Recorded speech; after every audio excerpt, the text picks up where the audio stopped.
نے مجھے مجبور کر دیا ہے کہ میں صدر پاکستان آصف علی زرداری صاحب کو ایک خط کے ذریعے خیبر پختونخوا اور فاٹا کے حالات کی سنگینی سے آگاہ کروں اور اس کے ساتھ ساتھ ان کے سامنے ایک جامع ترقیاتی منصوبہ جو کہ خیبر پختونخوا اور فاٹا کے لیے ہو رکھوں۔ میں نے آج ایک خط صدر پاکستان، وزیر اعظم Pakistan, army chief general Ashfaq Parvez Kayani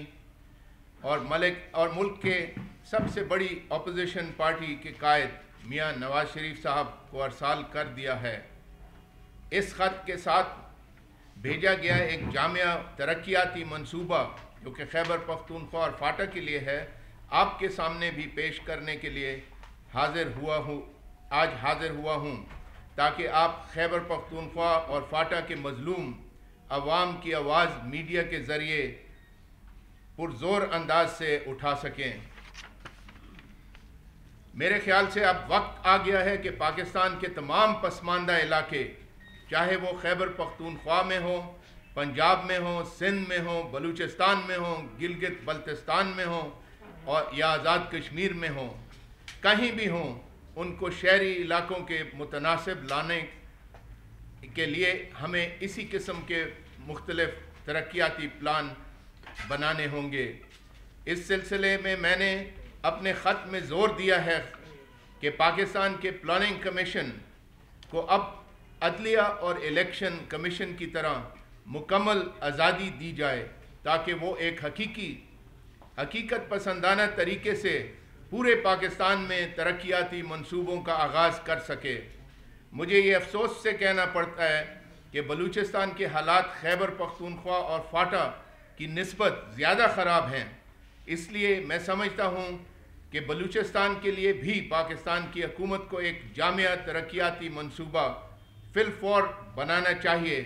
تاکہ بلوچستان، خیبر پختونخوا اور فاٹا پسماندگی کی تاریکیوں سے نکل کر باقی ملک کے ساتھ شانہ بشانہ کھڑے ہو جائیں۔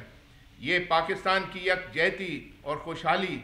کے لیے بھی ایک نہایت خوش آئند بات ہوگی۔ کسی بھی ملک کے اتنے بڑے خطے جیسے کہ یہ علاقے ہیں، اگر ملک کے دوسرے حصوں سے اتنا پیچھے رہ جائیں تو ایسے ہی حالات پیدا ہوتے ہیں جیسا کہ آج ان علاقوں میں ہیں، بلکہ پورے پاکستان میں ہم دیکھتے ہیں۔ ان حالات پر قابو پانے کے لیے اب پاکستان پر لازم ہو گیا ہے کہ اپنی بقا، قومی یکجہتی اور عوام کی خوشحالی کے لیے پاکستان پلاننگ کمیشن کو مکمل طور پر حکومتی چنگل سے آزاد کیا جائے تاکہ وہ اپنے سامنے پورے پاکستان کا نقشہ رکھ کر یہ دیکھیں کہ کون سے علاقے میں کیا کیا منصوبے ہونے چاہیے اور ان کو عملی جامہ کیسے پہنانا چاہیے۔ پاکستان پلاننگ کمیشن کی موجودہ کارکردگی کی طرح صرف ملک کی بڑی سیاسی شخصیتوں کے حلقوں میں ہی ترقیاتی کام کیے جاتے ہیں۔ وفاق اور صوبوں کی بڑی سیاسی شخصیتیں ڈکٹیشن دیتی ہیں کہ میرے حلقے میں فلاں ترقیاتی کام ہونا چاہیے، اور پاکستان پلاننگ کمیشن فی الفور منصوبوں کے لیے وسائل کا بندوبست کرنا شروع کر دیتے ہیں، یہ سوچے بغیر کہ ایسا ملک جس کے وسائل محدود ہوں، اس میں ایسے غیر ضروری ترقیاتی منصوبوں کی وجہ سے پاکستان کے دور دراز کے علاقے جن کا کوئی بڑا سیاسی عہدیدار نہ صوبے میں ہو نہ مرکز میں، نظر انداز ہو جاتے ہیں۔ یہی وجہ ہے کہ آج پاکستان کے دور دراز علاقے جن میں بلوچستان، خیبر پختونخوا اور فاٹا نمایاں ہیں، پچھلے 63 سال سے نظر انداز ہوتے آ رہے ہیں۔ اب پاکستان کے مستقبل کی خاطر یہ طور طریقے ہمیں بدلنے ہوں گے اور پاکستان کے بیشتر وسائل کا رخ ان علاقوں کی طرف موڑنا ہوگا تاکہ یہ علاقے کچھ سالوں میں ملک کے دوسرے نسبتاً ترقی یافتہ علاقوں کے ساتھ برابر آ جائیں۔ صرف اسی عمل سے میرے خیال سے قائد اعظم کا پاکستان ایک مضبوط پاکستان اور خود مختار پاکستان ابھرے گا۔ ایک خواب ہے ہم لوگ کا جس کو میں اکثر کہتا ہوں، یہ پاکستانی ڈریم، وہ پاکستانی ڈریم یا وہ پاکستان کا خواب اسی عمل سے نکلے گا کہ جب پاکستان میں ایک ہموار یکساں ترقیاتی عمل آئے گا اور ہر علاقہ ترقی کرے گا، صرف شہر نہیں۔ میرے اندازے کے مطابق اب پاکستان کو اپنی ذاتی جاگیر سمجھ کر نہیں چلایا جا سکتا۔ ایک یکساں ترقیاتی پالیسی کو ہر حال میں اپنانا پڑے گا اگر پاکستان خوشحال ملک کی طرح رہنا چاہے۔ یہ ساری باتیں کرنے کے بعد آج میں آپ سب معزز خواتین و حضرات کی توجہ دوبارہ ایک دفعہ خیبر پختونخوا اور فاٹا کی طرف مرکوز کرتے ہوئے یہ کہنا چاہوں گا کہ اب سے خیبر پختونخوا اور فاٹا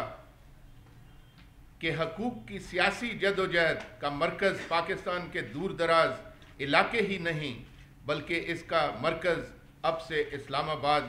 بھی ہوگا۔ میں یہاں یہ بھی کہتا چلوں کہ اگلے مرحلے میں ہم خیبر پختونخوا اور فاٹا کی طرح پنجاب، سندھ، بلوچستان، گلگت بلتستان اور آزاد کشمیر کے لیے بھی ترقیاتی منصوبے پیش کریں گے تاکہ پاکستان کے حکومتی ایوانوں میں ہر پاکستانی کی آواز سنی جائے، اور اگر پھر بھی عوام کی بات نہ سنی گئی تو ہم اس کے لیے بھی اسلام آباد کی سڑکوں پر احتجاج کریں گے، کسی دور دراز علاقے میں نہیں۔ میں امید کرتا ہوں کہ حکومت پاکستان میرے تجویز کردہ ترقیاتی پلان پر غور کرتے ہوئے اسے عملی جامہ بھی پہنائے گی۔ خیبر پختونخوا اور فاٹا کے عوام اس عمل پر ایک گہری نظر رکھیں گے، اور اگر یہ حکومتی عمل ایک مناسب وقت تک نظر نہ آیا تو پھر خیبر پختونخوا اور فاٹا کے عوام اسلام آباد کی سڑکوں پر بھی احتجاج کرنے پر مجبور ہوں گے۔ ایک سوال میں پوچھوں گا، پھر اس کے بعد ایک چیز آپ کے سامنے رکھوں گا، پھر اس کے بعد آپ جو مرضی سوال پوچھ لیں۔ وہ میں یہ آپ کے ذہن میں ایک بات ڈالنا چاہتا ہوں کہ جو میرے ذہن میں کافی عرصے سے ہے، کہ اگر آپ دیکھیں کہ سارے پاکستان میں آپ پھریں تو آپ کو کوئی نہ کوئی پختون، کوئی نہ کوئی انسان کسی ٹرائبل ایجنسی کا مزدوری کرتا نظر آئے گا۔ لاہور میں، چھوٹے چھوٹے شہروں میں، آزاد کشمیر میں نے دیکھا ہے کہ بہت سے پختون وہاں جاتے ہیں لوگوں کی فصل کاٹنے کے لیے۔ اب میں آپ سے الٹا سوال یہ پوچھوں گا کہ یہ کون سی ایسی مجبوری ہے کہ 100-200 روپے کی مزدوری کے لیے، دیہاڑی کے لیے پختونوں کو اتنا دور دور جانا پڑتا ہے؟ جبکہ اگر آپ الٹا دیکھیں تو خیبر پختونخوا میں اگر مزدوری کا کوئی 2-4 جابز ہوں بھی تو اس میں آپ کو پاکستان کے دوسرے حصوں کے لوگ نہیں ملتے ہیں۔ اس سے آپ کو سمجھ آنی چاہیے کہ ایک ایسا صوبہ ہے جس میں مزدوری بھی اپنے لوگوں کے لیے پوری نہیں، اپنے زور سے، اپنے کم وسائل سے پی ایچ ڈیز تک کر رہے ہیں، بٹ ایک پورا صوبہ ہے جس میں کہ آپ کے یعنی عام آدمی نے اب ٹھیک کرنی پڑیں گی۔ یہ کہہ کر میں ابھی آپ کے I am open to your question. میرا آپ سے سوال ہے جیسے پہلا ایک دور میں آپ نے کیا، دیکھیں میں نے اس کے ساتھ ایک پلان بنایا ہے، جامعہ پروگرام ہے جس میں انڈیکس کو ایشو ہوا ہوگا اگر آپ کو نہیں ملا تو اس دفعہ میں نے کہا ہے کہ یہ ہم نے خیبر پختونخوا اور فاٹا کے لیے تیار کیا ہے، اور آئندہ ہم اس عمل پہ کام کریں گے انشاءاللہ آن گراؤنڈ، اور دوسرے صوبوں کے لیے اتنے ارب روپے، جیسے ابھی آپ نے پارلیمنٹ لاجز کی مثال دیکھ لی کہ 3 بلین روپے یہاں لگ رہے ہیں، بٹ آپ 3 بلین میں کتنی یونیورسٹیز یا کیمپسز بنا سکتے ہیں مختلف جگہوں میں۔ آپ خود بہت سارے لوگ یہاں سے رورل ایریاز سے ہوں گے، میں خود ایک بہت پسماندہ علاقے سے ہوں، ادھر کے لوگ 300 میل دور جب کالج میں ایک سٹیج سے اوپر چلے جاتے ہیں تو پھر اگلے سٹیج کی ایجوکیشن ان کو 300 میل سے پہلے ملتی نہیں ہے۔ تو آپ یہاں پر انڈر گراؤنڈ اور یہ وہ پارلیمنٹری لاجز، ایک مثال دے رہا ہوں کہ تاکہ یہ ملک میں جو پلاننگ کمیشن ہے وہ آزاد ہی نہیں ہے، وہ اپنے طور پر پاکستان کے لیے پلاننگ کر ہی نہیں سکتا۔ تو مقصد یہ ہے کہ سارے پاکستان میں ایک یونیفارم طریقے سے ڈیولپمنٹ ہو۔ جیسے آپ باہر جاتے ہیں تو شہروں میں اور دیہاتوں میں بہت کم فرق ہوتا ہے، اور کیونکہ یہ فرق ہے اس ملک میں اور اس کو دور کرنے کی کوشش نہیں کی جا رہی، اس لیے آپ کے حالات میں جو باقی چیزیں آپ دیکھ رہے ہیں وہ ساری نظر آتی ہیں۔ آپ نے جو سہولت ہو، آخر انسان بستے ہیں ادھر، پاکستانی بستے ہیں، نہ یہاں سے کوئی جاتا ہے ان کو دیکھنے نہ کچھ اور پھر کہتے ہیں حالات خراب ہیں۔ اور یہ جو لوگ کہتے ہیں کہ جب تک حالات ادھر حالات ایسے رہتے ہیں اور ان حالات کے اوپر آپ دیکھے رہیں گے کہ 25 سال میں یہ حالات ٹھیک ہوں گے تو پھر ہم ڈیولپمنٹل ایکٹیویٹی کریں گے. It's a very wrong way to look at things. جی مشواری صاحب اس سے ڈس ایگری نہیں کرے گا کہ سینیٹرز آپ کے کس لحاظ سے بنتے ہیں, دوستیاں یاریوں کے اوپر, اور وہ ان سے آپ ایکسپیکٹ کرتے ہیں کہ یہ اپنے صوبوں کو ریپرزینٹ کریں گے. تو جب تک یہ ساری چیزوں میں سسٹم میں بھی آپ فرق نہیں لائیں, for instance senators directly elected کیوں نہ ہوں تاکہ کل اپنے صوبے کے لیے ہاتھ تو کھڑا کر سکے. ابھی تو ان کو اسلام آباد میں جو بھی کہتا ہے اس کے حساب سے ہاتھ کھڑے کر دیتے ہیں. تو پوائنٹ از یہ ہول سسٹم از کافی حد تک میں کہوں گا کہ اٹس اے پریٹی راٹن سسٹم, اور اس میں کافی تبدیلیاں, جو ملک دیکھیں اپنے حالات میں تبدیلی نہیں لانا چاہیے. بس یہ ایک سسٹم مل گیا, بس اسی پہ لکیر کے فقیر 4-5 سال پورے کرنے ہوا تھا کہ میں شاید اس حکومت میں کوئی جگہ ڈھونڈ رہا ہوں. آصف زرداری صاحب صدر پاکستان میرے دوست رہے ہیں, ہم نے 3 سال جیل کٹھی کاٹی ہے. اگر ایسی بات ہو تو میں ان تک ویسے پہنچ سکتا ہوں ایک طریقے دوسرے طریقے سے. پاکستان میں یہ چیزیں مشکل ہیں, میں اگر بول رہا ہوں تو میں یہاں نہ آتا. تو یہ ایسی بات نہیں ہے کہ میں ڈھونڈ رہا ہوں کسی چیز سے. اگر آپ کو شاید علم میں نہیں ہوگا, یہ پاکستان میں جو پلاننگ کمیشن ہے یہ 1958 میں فیلڈ مارشل ایوب خان کے وقت میں تقریباً اس پیریڈ میں آیا, اور اس کا مقصد یہی تھا کہ اگر آپ میں پاکستان کا انچارج ہوں ڈیولپ, میرے پاس آپ اپنے گھر میں کس طرح کرتے ہیں, میرے پاس 10,000 روپے ہیں, ان 10,000 کو میں how do I put it to the best use.